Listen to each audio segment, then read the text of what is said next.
ইস, মাত্র 3,000 টাকা পড়ে আছে, কিন্তু জামাটার দাম তো 6,000 টাকা। কি করে বাকি 3,000 টাকা জোগাড় করি? আইডিয়া! ওই 3,000 টাকা কি করে জোগাড় করতে হয় সেটা আমার জানা আছে। দাদা, একটা খেলা খেলবি? কি? তুই যদি আমাকে রাগাতে পারিস তাহলে এই কর করে 3,000 টাকা তোর, আর আমি যদি না রেগে যাই তাহলে তুই আমাকে 3,000 টাকা দিবি। সময় কিন্তু 2 মিনিট। আরে বাবা, এই বুড়ো বয়সে আবার খেলার শখ ওঠার কি হলো?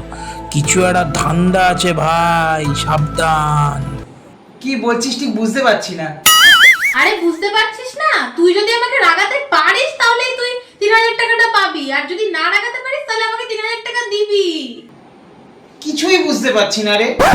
আরে তুই যদি আমাকে রাগাতে পারিস তাহলে এই 3,000 টাকা তোর, আর উল্টে যদি আমি না রেগে যাই তাহলে তুই আমাকে 3,000 টাকা দিবি।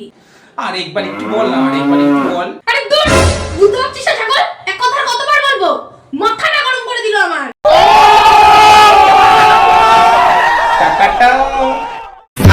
টাকাটা কি আমি নিতে যাবো তোর কাছে, নাকি তুই নিতে আসবি? 3,000 টাকা। যতটুকু ছিল অতটুকুও গেল, ভাল লাগে না।